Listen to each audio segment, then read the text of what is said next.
Located in the southern Pacific Ocean lies the small nation of Vanuatu. While it shares many features with other Pacific Island nations, there are things about Vanuatu which are unlike any other country in the world. Its language, some of its religion, and history all have elements that are unlike anywhere else. Learn more about the nation of Vanuatu and everything which makes it unique on this episode of Everything Everywhere Daily.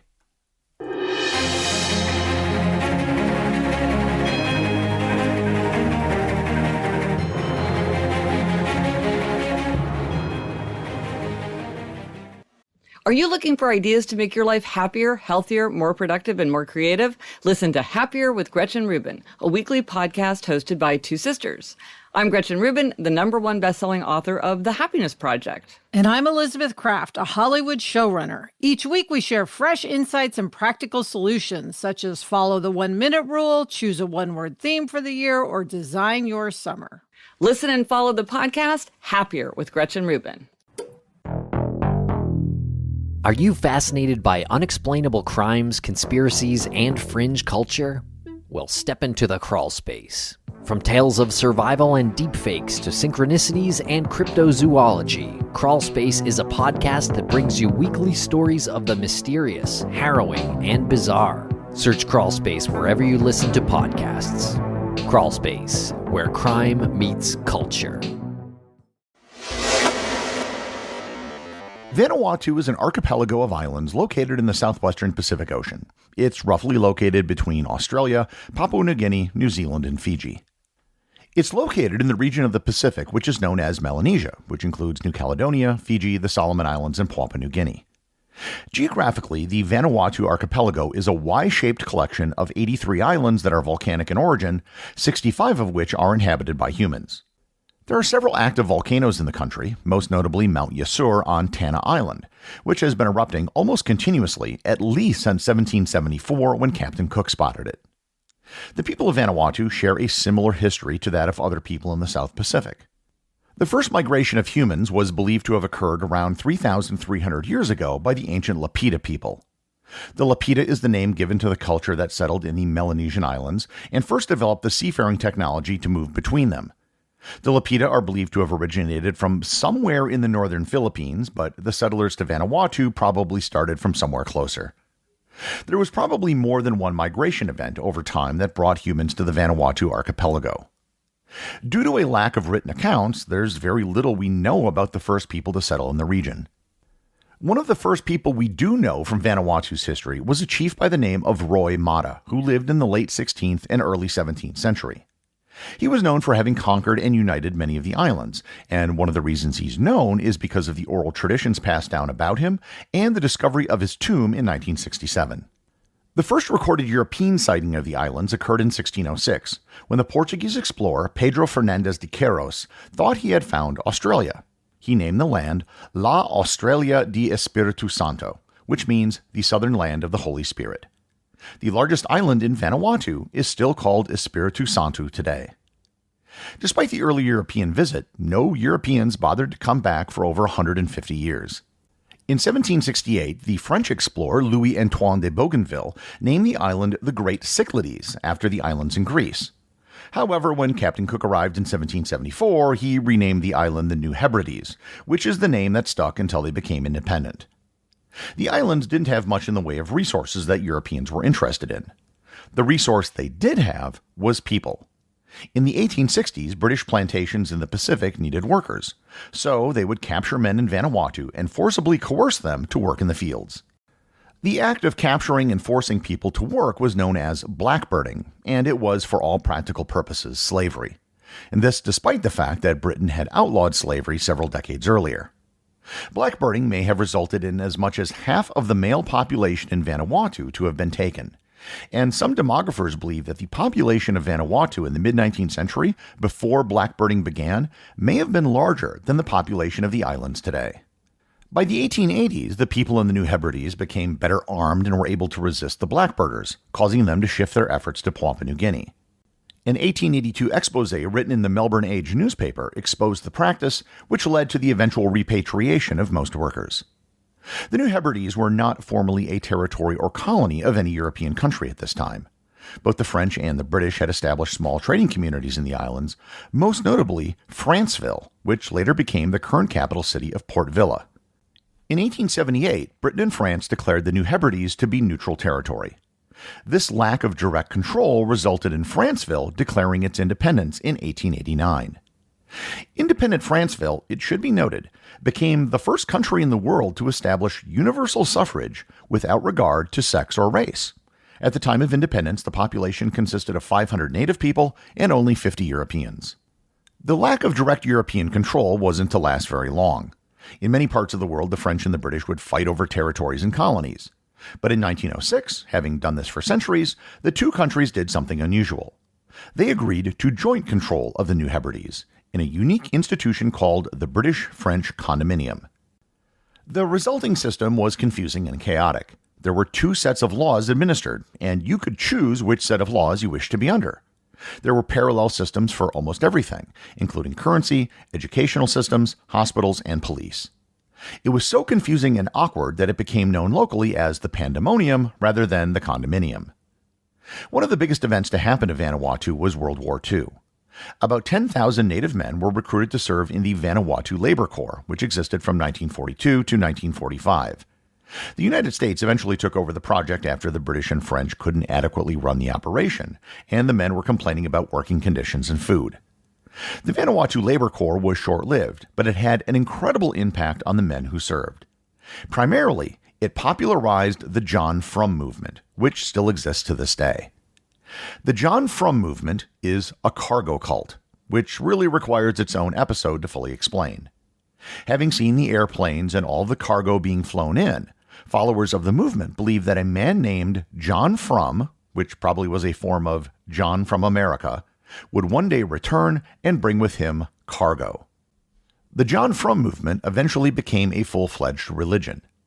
The followers of John Frum created landing strips to welcome the planes that would bring cargo. They did ritualistic marching like soldiers and adopted the Red Cross flag as their symbol. The number of John Frum followers used to be in the thousands, but today there are believed to be only about 500 remaining, who are mostly in the village of La Macara in the island of Tanna. After the war, as was happening in most of the world, decolonization and independence were put on the table. The problem was that the New Hebrides couldn't just seek independence from one country. They had to seek it from two countries because of the Condominium Agreement. The British were pretty quick to agree to independence, having gone through this process with a number of former colonies. The French, however, were very reluctant to let any of their colonies become independent. None of their colonies in the Pacific or Caribbean ever became independent. Rather, they were just rolled into France proper. Eventually, a plan for independence was agreed upon, and it was to happen in 1980. But in the weeks before independence, in June of 1980, an anti-independence rebellion broke out, which had links to the John Frum movement. Despite requests from the local government, the French did not do anything to put down the rebellion because they didn't want independence, and they also blocked the British from doing anything as well. So the local officials asked the government of Papua New Guinea to send in troops, who were warmly welcomed by the locals. The rebellion ended when the son of the leader of the rebellion drove a truck through a blockade and was killed by Papuan soldiers. The entire 12-week incident became known as the Coconut War. Nonetheless, on July 30th, 1980, the Condominium of the New Hebrides was dissolved, and the independent nation of Vanuatu was born. Supposedly, when the French left after independence, they destroyed all of the offices they had in the country, going so far as to pull all the copper wiring out of the walls. There are things in Vanuatu that you will find nowhere else on Earth. Bungee jumping was actually based on the ritual known as land diving, which is practiced on Pentecost Island in Vanuatu. The people of Pentecost will build wooden towers 20 to 30 meters or 65 to 100 feet high. Men will then jump off the towers with vines attached to their ankles. The towers are usually built on hillsides with fresh, soft soil beneath them in the landing zone. The vines absorb most of the energy from the fall, and it's designed such that most of the divers will hit the soil moments after the vines have stopped their fall. And there are some incredible videos of this that are available online. However, the most remarkable thing about Vanuatu isn't the cargo cults or the land diving. It's the languages.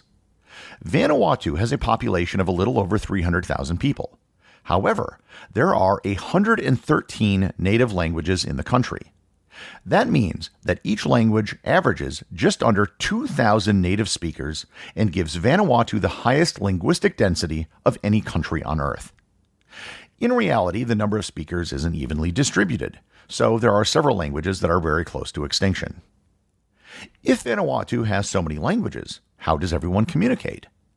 Despite all of the native languages in the country, there are only 3 official languages: English, French, and Bislama. And I'm sure you're wondering, what is Bislama? There's a good chance you've never heard of it before. You've probably never encountered a Bislama department in college, never seen a Bislama phrase book in a bookstore, or even seen a Bislama course on Duolingo. Bislama is an English-based Pidgin or Creole language. A Pidgin language is a simplified language that often develops when people are put together who don't speak the same language. In the case of Vanuatu, it happened when men were blackbirded in the late 19th century. They all spoke the many different languages of the region, and to communicate, they developed a Pidgin that was based on a simplified English language vocabulary, but using grammar from Melanesian languages. A Pidgin becomes a Creole when it develops a population of native speakers, which is exactly what happened in Vanuatu. I visited Vanuatu years ago, and when I heard people speaking Bislama, I could catch about a third to half of what they were saying because the words were all based on English. I found that even if it doesn't seem like a word was based on English, you could usually figure out the origin if you just thought about it for a few seconds. An example would be the national anthem of Vanuatu, Jumi Jumi Jumi. Jumi is actually spelled Y-U-M-I, which is just an alternate spelling of the words you and me. Yumi is the word for we, you, me. The name of this podcast in Bislama would be Every Something, Every Place, Every Day. Because it has a limited vocabulary, many word meanings are determined by context. Perhaps the most important and commonly used word is belong, which comes from the English word belong. Belong can be used to describe almost anything in relation to something else. Book belong me means the book belongs to me. Late belong track means the light is on the truck. Man belong America means the man is from America. Another word with many uses is long, which can mean in, to, on, or by. Because the vocabulary is simplified, it's often necessary to use descriptive phrases to describe something. All vehicles, for example, are track. All birds are pigeon. All fish are fis. So to describe different types of vehicles, birds, or fish, you need a more lengthy description rather than a single word. For example, the phrase for a toothbrush is brass belong tut, which would literally translate to the brush of the tooth. Because Bislama has an English language vocabulary, it turns out to be one of the easiest languages for native English speakers to learn. From reports that I have heard, you can have a reasonably fluent conversation after about a week or two of study if you already know English. Bislama is also very similar to Tok Pisin, which is the English-based Creole spoken in Papua New Guinea.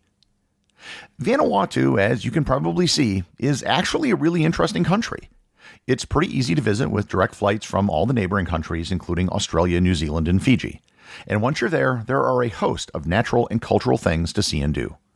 And it also might be a great place to visit if you're looking at the easiest way to pass your school's foreign language requirement.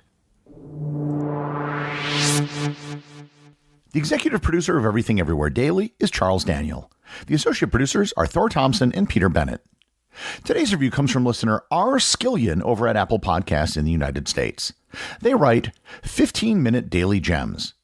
If you're a fan of informative podcasts, but you want all the information in 15 minutes from a pleasant voice without any of the unfunny banter or long commercials stretched out over an hour, you've found your podcast. Plus, it's daily. Thanks, R. Skillion. I do make it a point of keeping the show short and tight. It benefits you and it benefits me. And quite frankly, if the show were any longer, it would be difficult for one person to produce. Remember, if you leave a review or send me a boostagram, you too can have it read on the show.